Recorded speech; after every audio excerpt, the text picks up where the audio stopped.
지상명령 지금 여기서 첫 번째, 그들 가운데로 가라입니다. 예수님께서 부활하신 후에 제자들을 갈릴리로 부르셨습니다. 제자들이 예수님을 만났던 곳은 처음 부르심을 받았던 곳, 그곳으로 다시 부르셨습니다. 그곳에서 마지막 명령을 주셨는데, 그러므로 너희는 가서.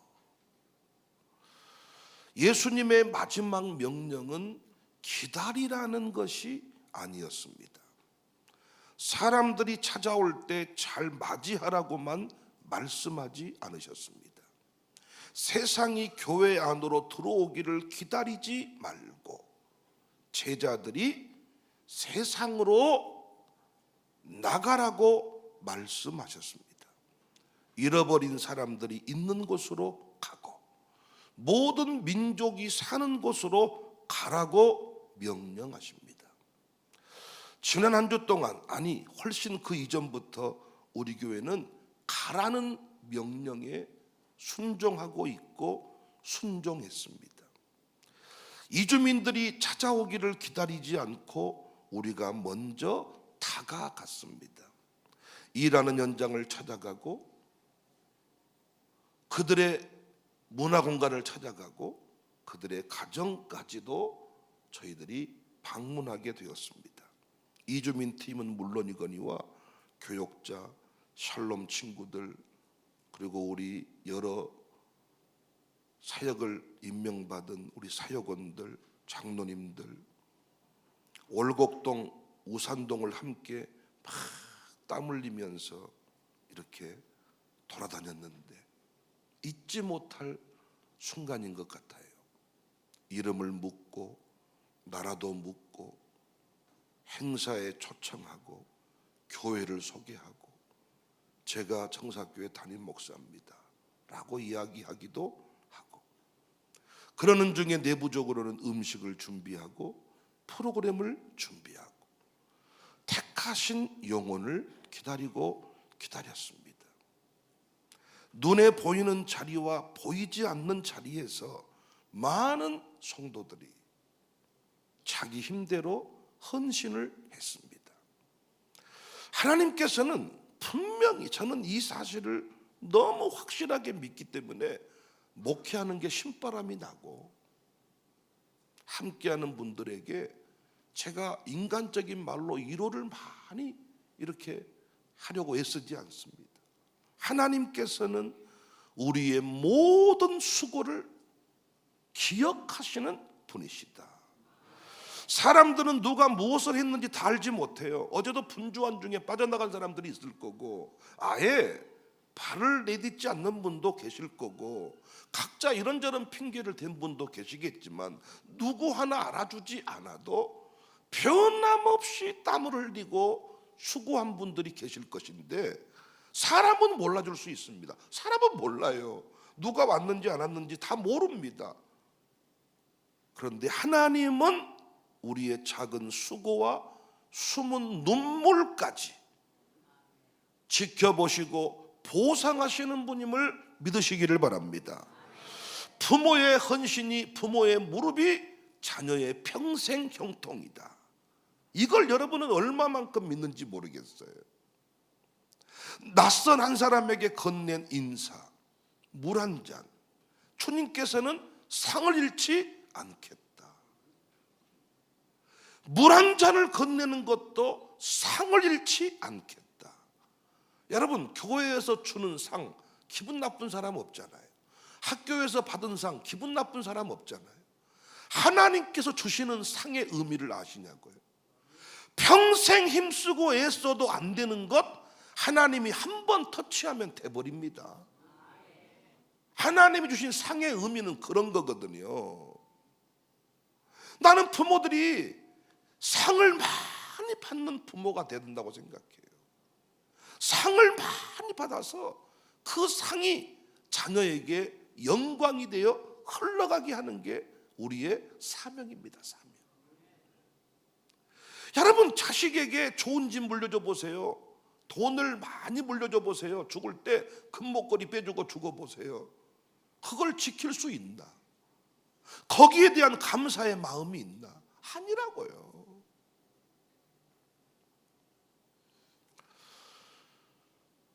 많은 방송국이 저희 교회를 방문했습니다. 신문사도 광주에 있는 신문사는 다 방문했고 TV도 방문했고, 그러면서 우리 헌신된 모습을 기록에 남겼습니다. 이제 또 다양한 채널을 통하여 우리 교회 이름이 알려질 것입니다. 여러분, 거기에 이름이 남겨지고 우리 교회 이름이 청사에 빛날 때 하나님이 화를 내겠냐고요. 너희들은 너희 이름을 너희 스스로가 알리냐? 하나님이 화나실 것 같습니까? 사람들은 질투할지 모르나 하나님은 기뻐하시고 반드시 보상하시는 분임을 믿으시기를 바랍니다. 오늘 제가 하고 싶은 이야기는 여기에서 우리가 멈추면 안 된다는 거예요. 이번 한 주 제가 거리를 거닐면서 한 주간 동안 그 이전부터 기도하면서 제가 기도하는 게 그겁니다. 하나님, 이제 이주민 사역은 우리 교회 일회성 행사가 아닙니다. 제가 존재하는 이유이고 우리 교회 이름을 청사라고 지은 것도, 우산동에 남겨둔 것도, 바닥을 지나서 회복시켜 주신 것도, 이렇게 많은 건물들을 주신 것도 결국은 하나님이 이때를 위함이시니 우리 교회가 이 일을 일회성 행사로 여기지 않게 해주십시오. 여러분과 제가 오늘 새벽에 결단할 게 그거예요. 이번 행사는 일종의 신호탄과 같은 겁니다. 신호탄. 그 전에 상업문화전통축제는 우리 윤경미 소장이 취임을 하면서 본인 예산도 가져오고 이렇게 이주민 사역을 하는 겁니다라는 어떤 일종의 텔레비전과 같은 것이었다면, 이번 행사가 자체적으로 저희가 처음으로 기획하고 준비해서 진행한 내용입니다. 일종의 신호탄, 본격적인 사역을 시작합니다. 구청장들에게, 국회의원에게, 저희를 도와주는 많은 우리 교계 어르신들에게 공개적으로 우리 교회가 이런 자원을 가지고 있고 이런 환경 속에서 이런 일을 합니다 라고 선언하는 시간입니다. 어떤 기자가 묻더라고요. 우산동의 여름은 다르다고 했는데 어떤 의미가 있습니까? 우산동의 여름은 다르다, 어떤 의미가 있습니까? 저는 처음에는 우산동의 여름, 그냥 이번 여름 우리 교회는 특별하게 지낸다, 이런 개념이었는데 그 질문을 받으면서 성령께서 순간적으로 제게 감동을 주시더라고요. 이제는 이주민 행사를 일회성으로 1년에 한두 번 끝나는 게 아니라 계절이 바뀔 때마다 계절에 맞게 그들을 섬기려고 합니다.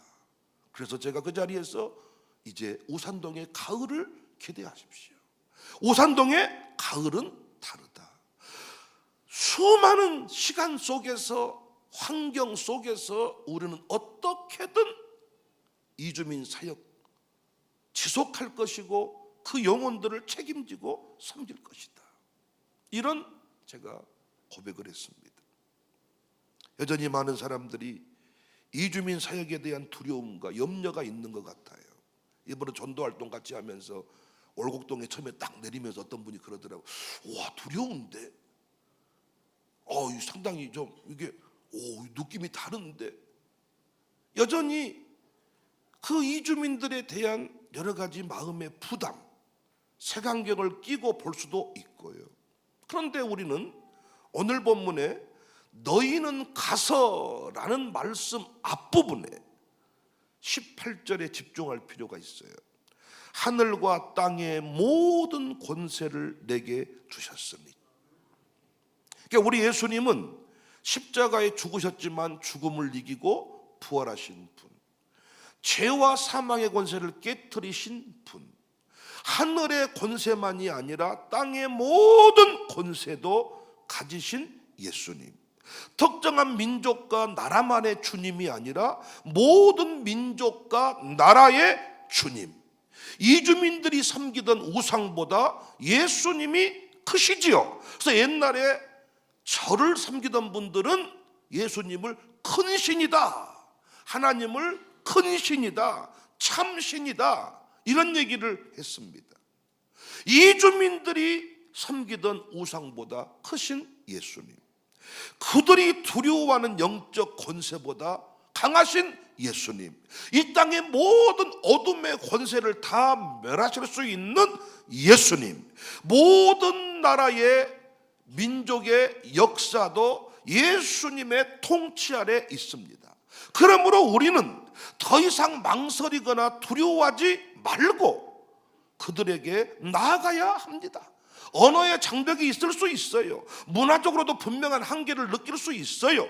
그런데 선교는 우리의 말솜씨로 하는 게 아니라 예수님의 능력으로 하는 것입니다.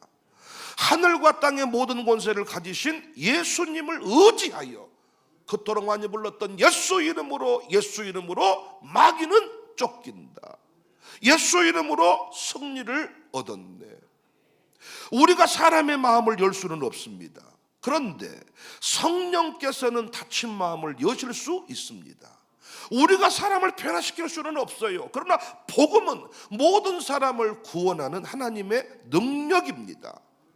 그래서 우리에게 필요한 것은 완벽한 언어 준비가 아니라 예수님의 권세를 믿고 그들에게로 나아가는 것입니다.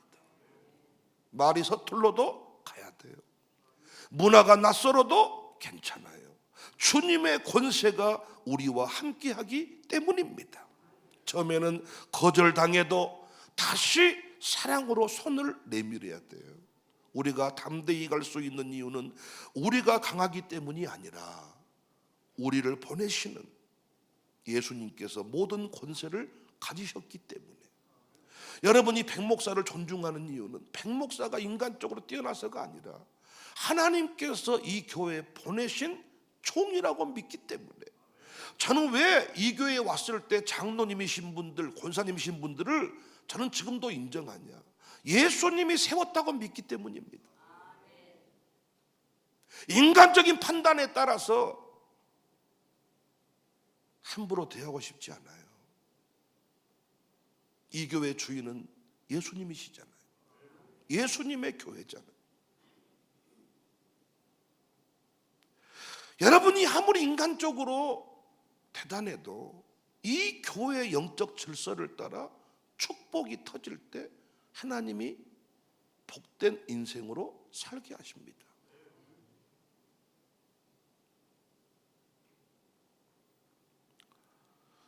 예수님의 권세를 진실로 믿는 교회는 세상을 두려워하여 문을 닫지 않아요. 다른 민족과 문화가 들어오는 것을 위협적으로 생각하지도 않아요. 여러 차례 말씀드렸지만 이단들이 돌아왔을 때 등록할 교회가 없다잖아요. 우리가 너무 그들을 두려워한 나머지 접근 자체를 거부해버리니까. 신천지에서 왔다 이 말만 들어도 우리는 함께하기를 거부해버리니까. 예수님의 권세를 가진 우리가 이단에게 빠졌던 영혼이 돌아왔을 때 두려워하고 꺼려해야 되겠습니까? 나는 어떤 사람에 대해서 벽이 있을 수 있지만 주님의 권세는 영원한 권세이고 땅과 하늘의 어떤 권세도 감히 이길 수 없는 권세인데, 우리가 진짜 복음을 가졌다면 이단이 문제가 아니라 사기꾼도, 오늘 이 아침에 사기꾼도 교주가 이 자리에 왔다가도 청사교회 예배 가운데 인생이 뒤집어질 수 있다, 이 확신이 우리에게 있어야 되는 거 아닙니까? 아니냐고요.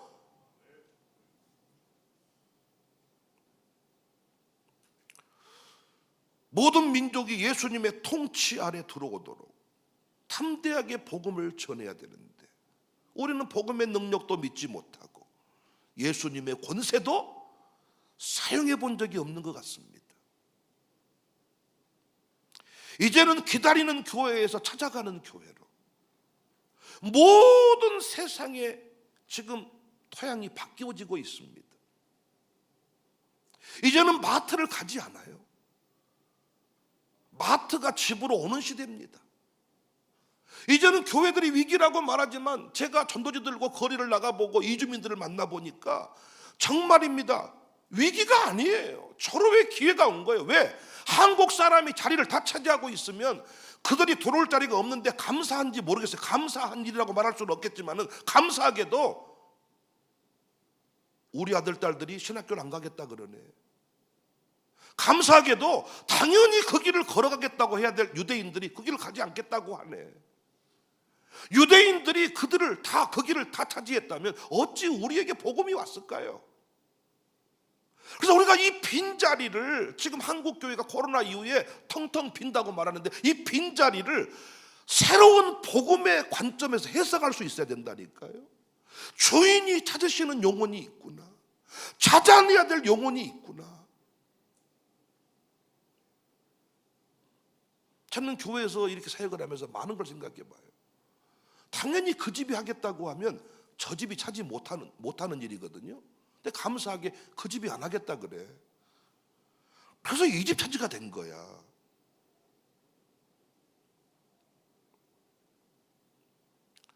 이제는 내부를 관리하는 교회에서, 어떤 교회는요 내부 갈등 조정하다 끝나버린 교회가 많아요.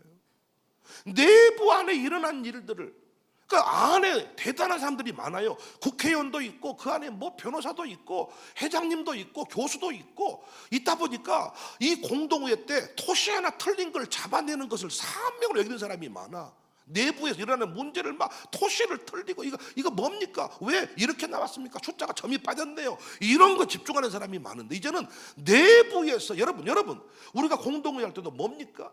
여러분 지출, 수입, 예산 이거 따져 물을 게 아니라 여러분이 복 많이 받으셔서 헌금만 많이 하면 교회는 아무 문제가 없어. 그런데 자기가 헌금한 것이 수입이거든. 수입에 대해서는 관심이 없어. 수입을 올리겠다는 마음은 없고 지출 쪽에만 관심을 둬가지고 왜 전기세가 많이 나옵니까? 왜 차량을 이게 스티커를 많이 끌어가지고 많이 나옵니까? 아니 스티커 많이 나온다고 성질 내지 말고 당신이 헌금 좀 많이 해줘. 이제는 우리가 더 이상 내부 문제에 집중하는 시대가 아닙니다. 이제는 우리의 마인드가, 우리가 우리끼리 잘 되면요 다른 사람 도움받을 필요가 뭐가 있답니까? 안 그렇습니까? 그런데 우리끼리 안 되니까 도와달라는 요청을 하게 되고 연합을 하게 되잖아요. 양육사가요 너무 힘이 세도 안 돼요. 돈이 너무 많아도 안 좋아요. 왜? 돈 많은 양육사를 보니까 자기가 다 해버리더라고요. 안 하려면 말아버려. 내가 다 해버릴게. 사버리고 가버리고 내버리고. 어느 순간 그 양육사, 그 가정교회는 무너지더라고. 근데 양육사가 참 열정은 있는데 하고 싶기는 한데 젊기는 한데 돈이 없어서, 힘이 없어서, 집사님 좀 도와주세요. 그러니까 도와주세요라는 말 한마디가 그 가정교회 애참봉사에 하나됨을 만들더라고. 과거에요 운동권들이 세상을 바꾸겠다면서 그 젊은 그 대학생들이 또 그 젊은이들이 농촌으로 들어가서 살았던 적이 있습니다. 기억나시죠? 방학 때가 되면 농촌 봉사활동을 내려와가지고 아침 이슬 노래를 가르쳐주고, 저도 그 고대 농활 온 학생들한테 긴밤 지새우고 그 노래를 배웠네요. 농활활동 온 그 사람들한테. 농촌 가서 삽니다. 농사를 지으면서 실제로 그 농촌을 계몽하겠다는 거죠. 농촌뿐 아니죠.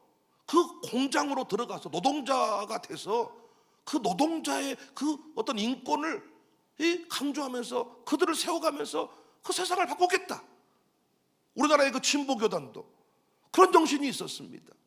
결코 멀리서 구원만 외친 게 아니라 구원코자 변화시키고자 했던 사람들의 삶 속으로 들어갔다는 거거든요. 오늘날 우리 보수교단이라고 하는 복음의 능력을 믿는다고 하는 우리에게 부족한 지점이 이 지점이 아닌가 싶어요. 하나님이 왜 코로나 때 이런 빈자리를 만들었을까요? 한국교회가요, 아니 여러분 청사교회가 쪼개졌어. 세 개가 됐어. 셋 다 교회가 차버린다니까. 우리 한때 한국교회가 청사교회가 분열했어. 세 개로 째졌는데 셋 다 비슷한 규모로 채워져 버려. 지금은 어떠냐? 쪼개지면 쪼개진 둘 다 끝나는 시대야. 한국 사람이 복음에 관심이 없어. 우리 아들 딸들이 나오지를 않아. 우리에게 똑같은 어떤 밥을 제공해도 감사하다는 말을 안 해. 그래서 서서 복음이 촛대가 사명이 옮겨가는 거예요. 어떻게 미국 사람을 우리가 넘어선 선교의 나라가 됩니까? 그런데 점점 등 따시고 배부르니까 복음으로부터 멀어지는 거죠.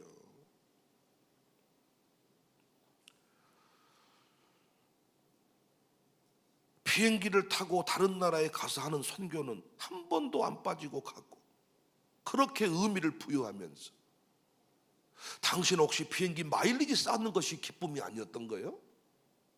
아니, 선교지에 가는 것이 기쁨이라면서 한 번도 안 빠지고 막 가는 사람도 있다니까요. 그런데 왜 우리 곁에 와 있는 열방에 대해서는 관심이 없냐고요. 혹시 그 나라에 있는 영혼보다 세계 나라를 보고 싶었던 건 아니야 혹시?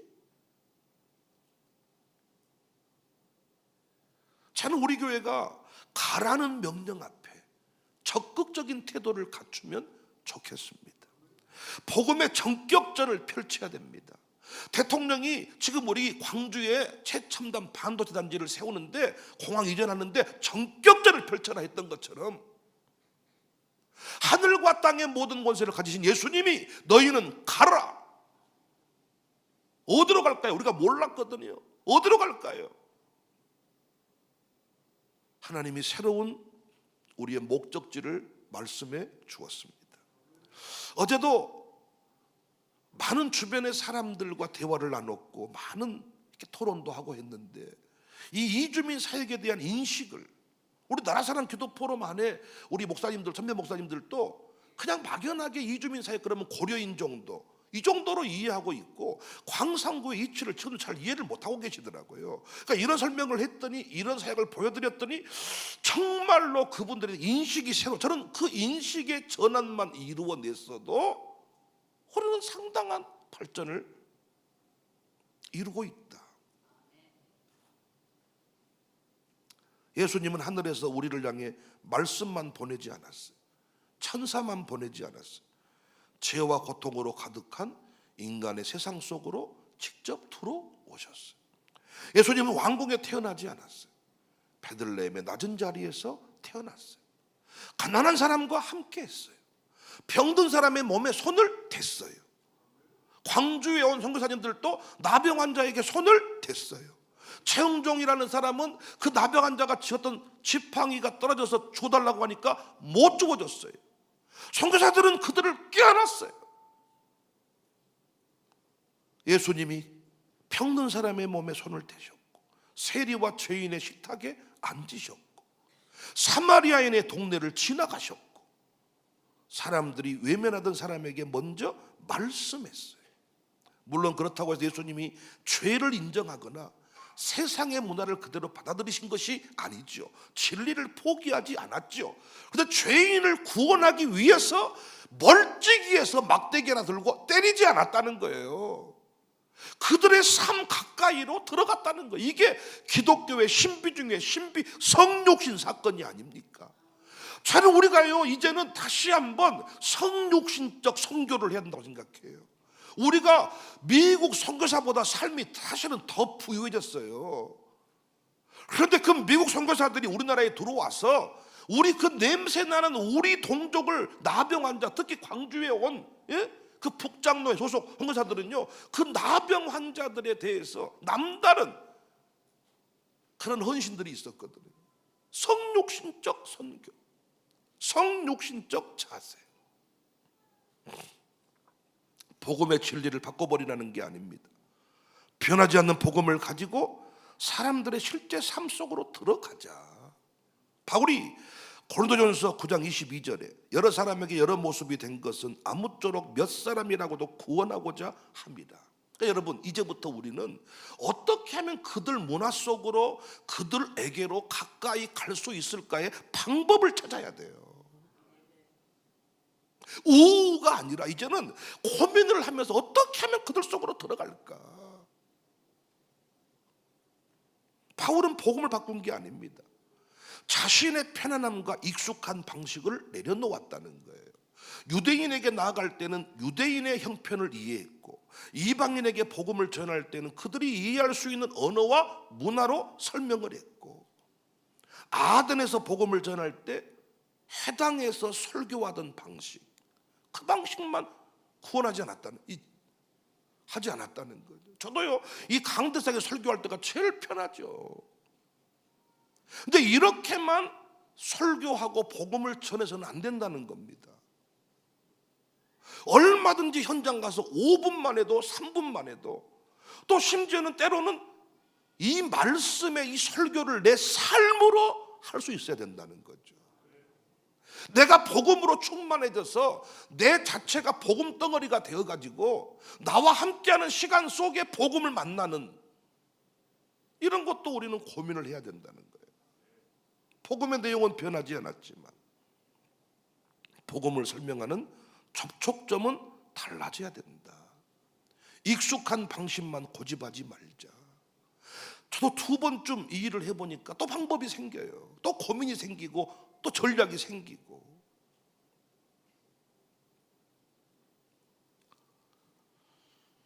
그들이 주일 예배에 한 번 오지 않았다고 제가 가정교회 몇 가정을 파송시켜봤더니 또 어려움이 생겼잖아요. 고민을 했습니다.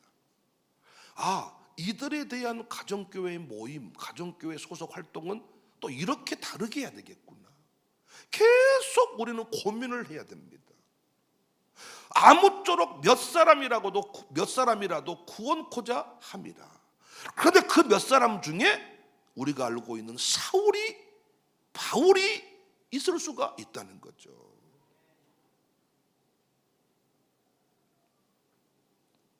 근무 시간과 교통, 고용주의 태도, 체류 조건 때문에 못 올 수가 있더라고요. 노동을 하지 않으면 노동비자로 들어왔기 때문에 추방을 당하는 거예요. 그러니까 우리가 전도를 해보니까 토요일도 일을 해야 된대요. 그렇다고 한다면 앞으로 우리 기업 중에, 우리 성도들 중에, 우리 교회가 그들 이주민들을 상대로 한 노동을 제공하고 체류비자를 줄 수 있는, 또 유학생들을 데려와서 유학비자를 주고, 그래서 제가 우리 샬롬 아카데미도 앞으로 이제 대학 쪽 이런 연계 교육들을 고민하는 게, 그 유학생들이 우리나라에 들어와서 K-팝, 월드 K-팝 같은 과를 공부하면서 체류비자를 줄 수 있는 이런 전략이 있다면 어마어마하게 데려올 수 있죠. 그들은 한국 오고 싶어서 몸부림을 치는데, 우리가 전략을 고민하자고요. 여러분이 이제 1대1로 관계를 맺는 일을 집중해 주셔야 돼요. 근데 의외로 이주민의 관계가 쉽습니다. 왜냐하면 그들이 삶에 곤고함이 있기 때문에, 사람은 가난하고 힘들고 병들었을 때 복음을 받아들이지, 우리처럼 지금 배부르고 등 따시잖아요. 정말 쉽지가 않습니다. 여러분, 자식들이 이렇게 지금 부모님의 공급으로 인하여서 하나님의 필요 없는 시대가 돼버린 거죠.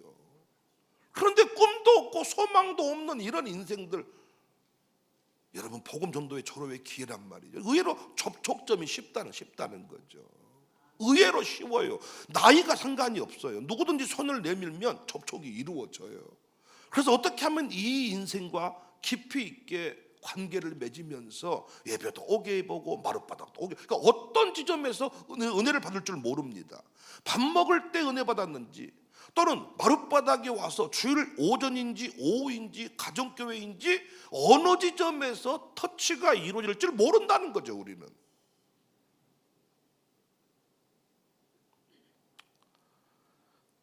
선교는 사람들에게 우리 방식으로 오라고 요구하는 것이 아니라 복음을 들고 그들의 자리로 가는 것입니다. 바나바가 사울을 찾으러 갔습니다. 근데 우리는 문자 하나 보내놓고 오라고 합니다. 문자로 다 된다고 생각합니다. 카톡으로 끝냈다고 생각합니다. 여러분 어떻습니까? 카톡으로 부탁했을 때 안 됐던 것이 직접 찾아와가지고 오지 마세요, 안 만나요. 근데 직접 와가지고 공손하게 사실은 이런 도움이 필요합니다, 이렇게 얘기를 하면, 여러분 선거철에도 카톡으로 보내면 안 찍어줄 사람도 구청장이 직접 밤에 찾아와 가지고 목사님 사실은 제가 한 표가 필요합니다 이렇게 말하면 여러분 찍어줄 때가 많지 않습니까? 아니면 계속 카톡으로 하실 거예요. 우리가 그 한 사람을 바라보는 눈이 달라져야 된다. 절호의 기회가 왔어요. 진짜입니다. 왜냐하면 제가 이주민 사역을 하는 목사님들을 만나보니까 대부분 교회가 작아요. 교회가 작고 몇 가정을 품기가 어렵습니다. 이주민들하고만 사니까. 그래서 어디선가 지원을 받아서 베푸는 100%. 근데 저희 교회는 너무 좋은 인프라들을 주셨어요. 너무 좋은 환경을 주셨어요. 그래서 제가 어제도 박균택 의원이 끝까지 오후에 음악회 끝까지 참석하고 나가면서 제가 진짜 그 얘기를 했습니다. 의원님, 올곡동 쪽은 이미 정착촌으로 자리를 잡았습니다. 그런데 이제 그들 2세대, 3세대는 문화 콘텐츠가 필요한데 우리 우산동을 뉴욕의 브로드웨이처럼 만들어 봅시다.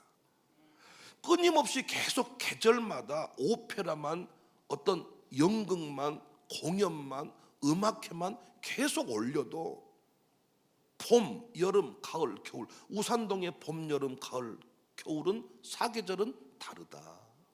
그런데 어제도 우리 교인이 순서를 50% 정도, 한 60%, 그리고 이주민이 한 30, 40%.